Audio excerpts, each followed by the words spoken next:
जनक सुता जग जननी जान, जग जननी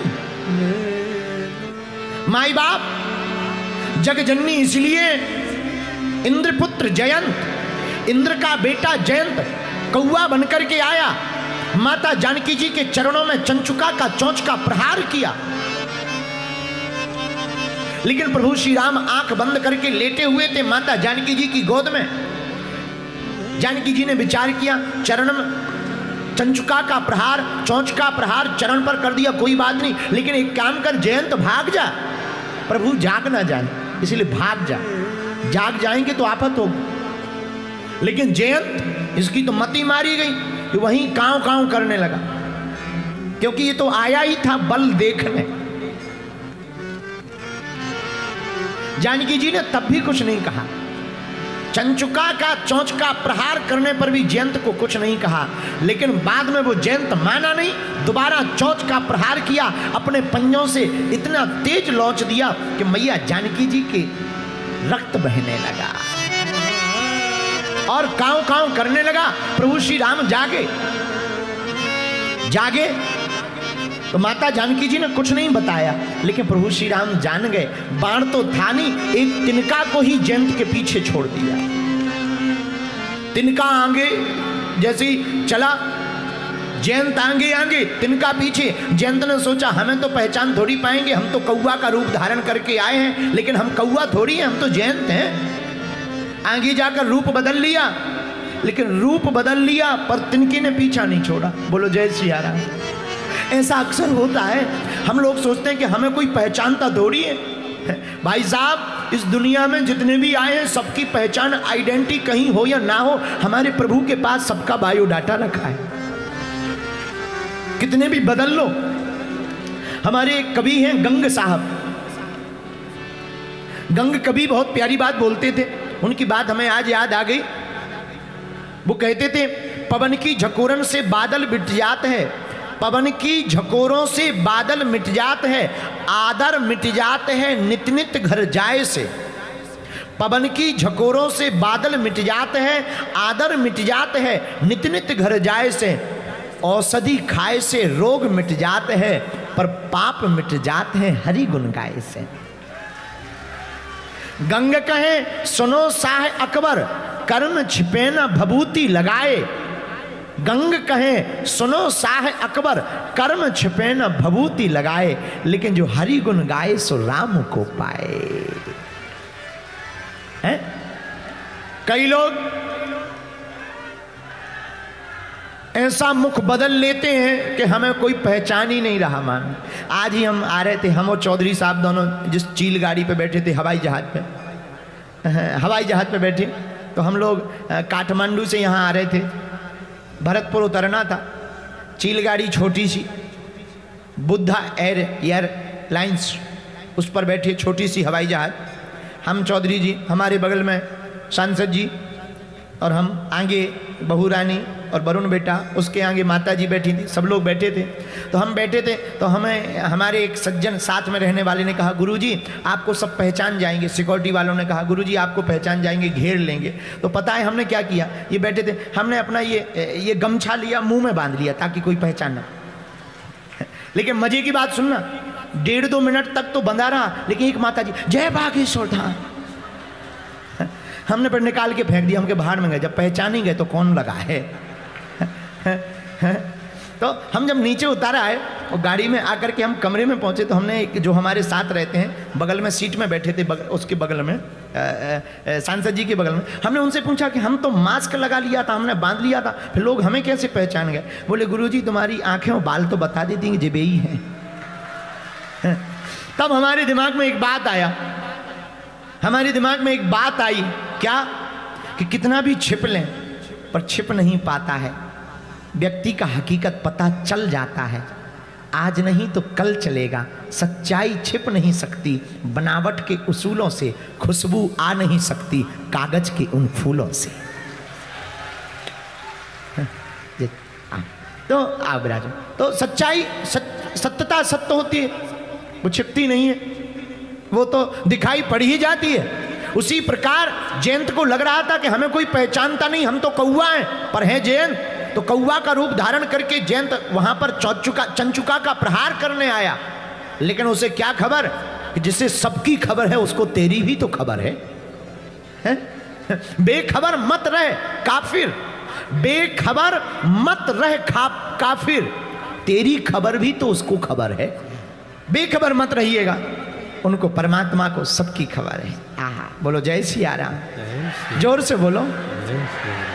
प्रभु को सबकी खबर है। जयंत आगे आगे, भगवान का वो बाण पीछे पीछे चला, आगे चली। आहा, जयंत अपने पिता इंद्र के पास पहुंचा, पिताजी हमें बचाओ। क्या बात है? तीर पीछे लगा, बाण किसका है? प्रभु श्री राम का। अपना ही बाप अपने बेटे से बोला भाग लो, नहीं तो एक ठैया हम छोड़ेंगे पीछे से। तो जयंत बोला कैसे पिताजी हो जो हमारी रक्षा करने की बजाय, हमारी सुरक्षा करने की बजाय उल्टा हमको मारने की बात बोल रहे? अरे बोले तुम हमारा साम्राज्य लुटवा कर मानोगे क्या? जयंत और भागा। जयंत शंकर जी के पास गया तो पार्वती जी शंकर जी से बोली देख रहे हो जयंत आ रहा है, किस लिए? अपनी रक्षा करवाने। किस काम से? प्रभु श्री राम ने बाण पीछे छोड़ा है। शंकर जी दूर ही से बोले जयंत घुस मत जाना कैलाश में, वरना हम त्रिशूल पीछे से छोड़ देंगे। जयंत का दिमाग खराब हो गया कि हम तो रक्षा मांगने जा रहे, सिक्योरिटी गार्ड मांगने जा रहे, ये तो त्रिशूल ऊपर से पीछे छोड़ रहे। जयंत भागा भागा पूरे क्षेत्र में गया, ब्रह्मा जी के पास गया, इंद्र के पास गया, कहीं पर भी ठिकाना नहीं मिला। जयंत समझ गया हमने गलती तो कर दी, गलती हमने पहचान छिपा कर की, अब अपनी पहचान भी नहीं बचा पा रहे। बोलो जय सिया राम। लेकिन आगे गया, उसी समय जयंत को देखकर किसी को दया लगी, और उस दया किसको लगी? नारद जी को। नारद देखा विकल जयंता, लागी दया कोमल चित संता। नारद जी को दया लगी।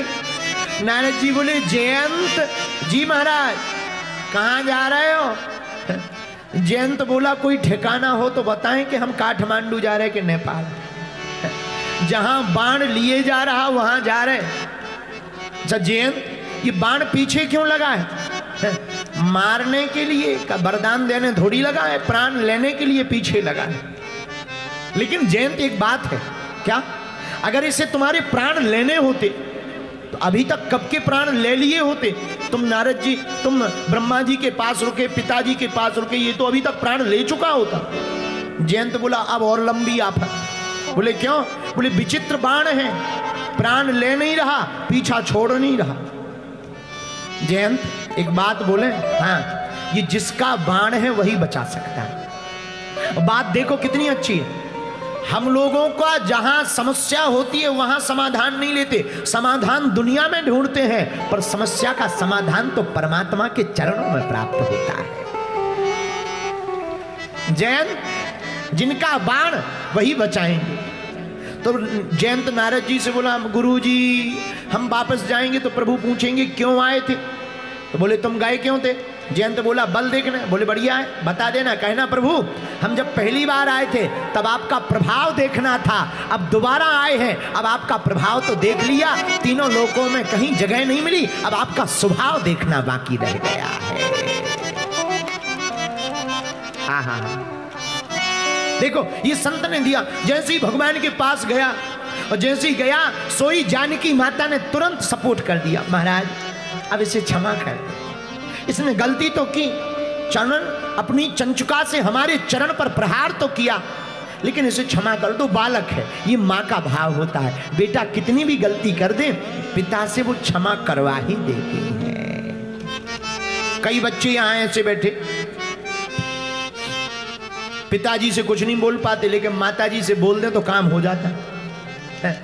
जब पिताजी बहुत खतरनाक हो, डेंजर हो, तो बाप तो आखिर बाप ही होता है, और कई लोगों का बाप बाप ही ऐसा होता है। एक महात्मा बता रहे थे माँ बाप का परिचय। बोले माँ का मतलब जिसके सामने जाती मुंह खुल जाए माँ, जिसके सामने जाती मुंह खुल जाए वो है माँ, और जिसके सामने जाती मुंह बंद हो जाए बाप।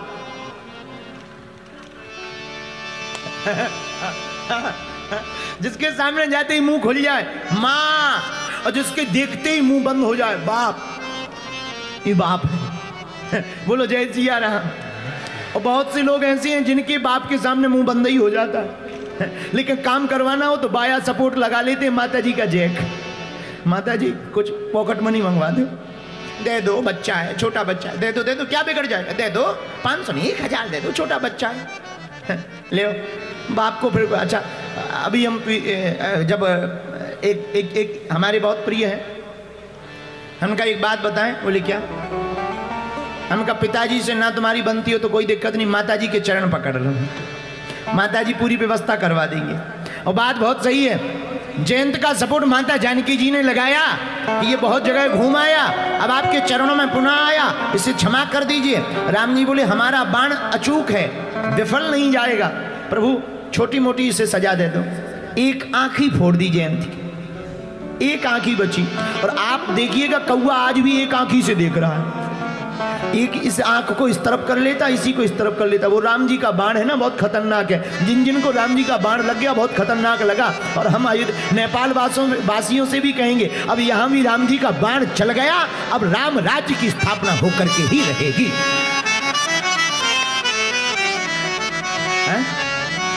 धन्य है प्रभु श्री राम। बाण मारा, आंखें फूट गई, और एक आंखी बचने का मतलब यही है कि राम और सीता दोनों को अपनी एक ही दृष्टि से देखना चाहिए। लेकिन धन्य है माता जानकी, चरण का ऊपर चंचुका का प्रहार करने वाले जयंत को भी क्षमा करवा दिया। यही माँ होती है, गलती होने पर भी अपने बालक को जो क्षमा कर देती है उसी को तो माँ कहते हैं।